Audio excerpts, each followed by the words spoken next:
Okay, let's talk about power cooking. Today we're going to talk about power cooking with beef. Now, I do this a lot with chicken, but I want to walk you through what I do with beef as well. So I have my stainless non-stick skillet here, and it's just warming up. So while it's warming up, I'm going to take some, I've got two kind of smaller onions.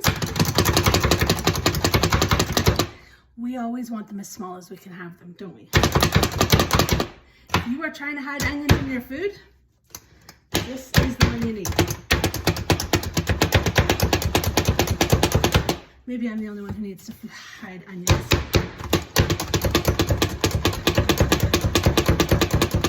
We're going to dice them up really nice and small.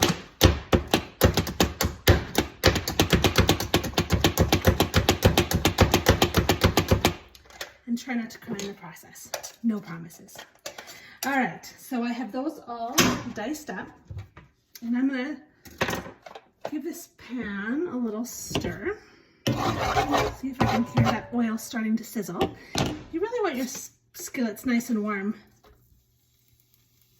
when you start, because when you are working with a hot skillet, it's gonna caramelize a lot quicker, and you're gonna save a lot of the moisture. I gotta get this out of here. I thought I could do it. Sometimes I can, sometimes I can't. Okay, you want your skillet to sizzle right away because that's sealing in the moisture. So especially if you've got some ground beef or steaks or anything like that that you are searing. Oh, I put the knife away too. Shoot. Stay tuned. Oh. Should never try and do that with your makeup on. Okay, let's try this again. Okay, so I've got my onions searing. I'm going to add some garlic. I have this really nice big farm garlic. I love getting this in the summertime. It lasts me all winter. Side note, garlic should last you all winter. You store it in a coffee mug, in your spice drawer, someplace dry and cold, and it will store all winter. And also, if you have a garlic press, but you have lost your Barbie hairbrush, you can buy these as a replacement part. So, never be without your cleaning tool. And naturally, just like the rest of life, if it's not kids or the dog, hold that thought.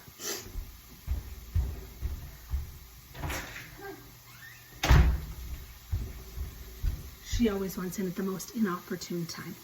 Okay, so I've got my onions and my garlic sauteing there. Now, that was only one clove. I think I'm gonna have 3. So when we're talking about power cooking, below this video, you are gonna find a document that has 5 different power cooking recipes. So these are recipes for beef. So what we're doing right now is we're sort of making the base. So this onions and garlic can be used for all 5 of these recipes. And this is why we call it power cooking. It's cooking once and eating 2 or 3 or 4 times, depending on the size of your family. Today we are making 3 pounds of ground beef.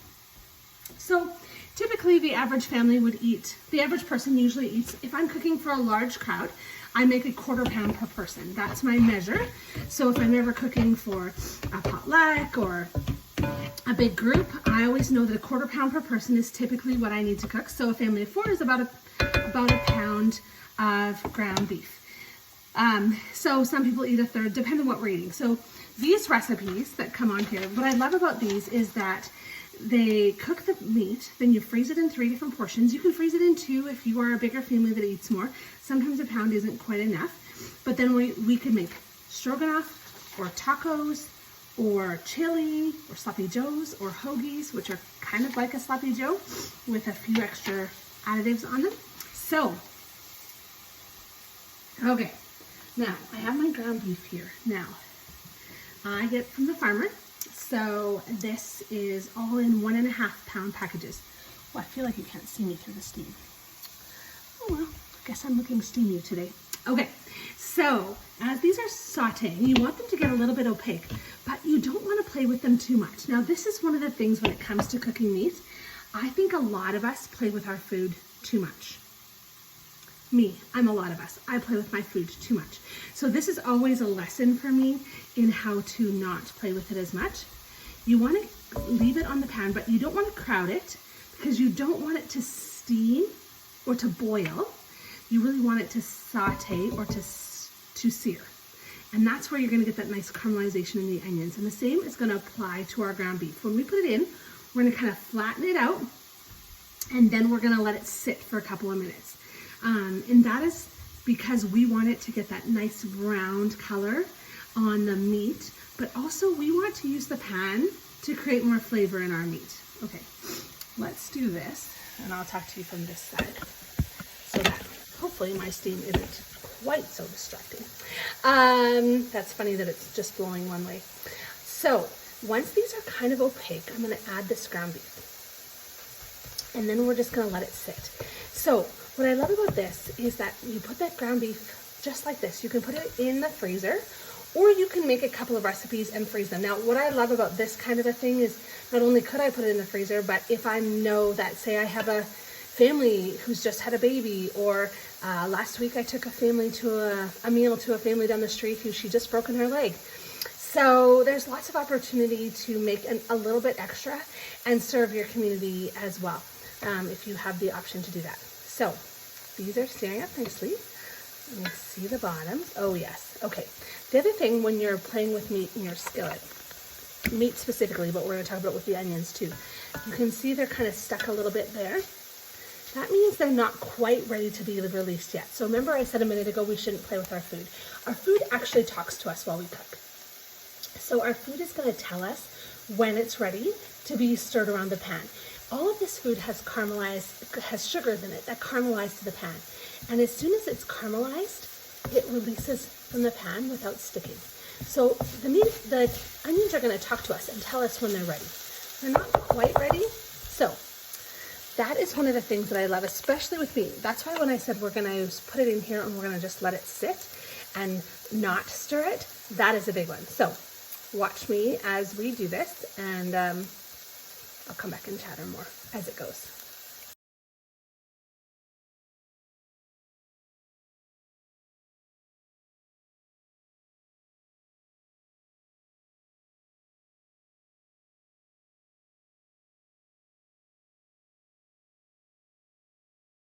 Okay, this is the part where I say we don't want to play with it. So we want it to sit in the pan and we want to hear that sizzling. That means that the meat is cooking from the bottom and we want it to get some of that nice caramelization. So just like the onions, it's going to tell us when it's ready to stir. So I've got my mix and chop ready, but I'm not going to stir it yet because what's going to also give it some flavor is some of that brown caramelization that's going to come on it by not playing with it. So this is a big win if you have time to cook your beef in a skillet. Now, honestly, for me, for the most part, if I'm going to do something like this, I love to do this in my multi-cooker, pressure cooker. So what I love about that is I can just put it in direct from frozen from the freezer, and in about 25 minutes, I have already cooked ground beef. So it's fast. It's not always faster, but it is less fussing and less supervising. So I've been known to do this in the morning at breakfast time because it doesn't need my attention. So this needs a little bit more of my attention. So when you're thinking about how to cook your ground beef, especially if you are in a meal prep zone, or if you want to really embrace the power of cooking, think about how much time you have and could you do it more efficiently a different way. So you could cook a large portion in a roaster in the oven. You could cook it in a pressure cooker like the multi-cooker. You could cook it in a skillet just like this. If you're doing it for supper time anyway, or you could cook it even in your microwave. Now, all of them are going to give you a different flavor and a different effect. So obviously in the pressure cooker and the microwave, it's not going to get that caramelized browning that you would get if it's in the skillet or in the roaster in the oven. But it's going to get you to the same place, and you're still going to find a lot of those flavors. One of the things about this is I don't like to cover it while it's cooking because I don't want the meat to boil. So I want any of that excess water from it being frozen to just get away so that my meat isn't boiling and so that it's actually cooking.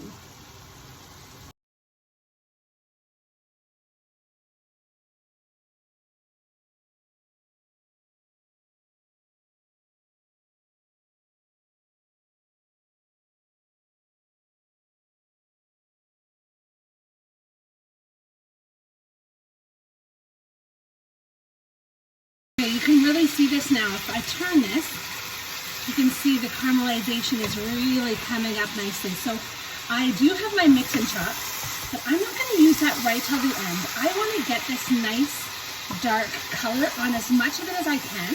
So I'm going to kind of turn it in chunks and utilize the heat of that pan to get as much of this caramelized and adding flavor.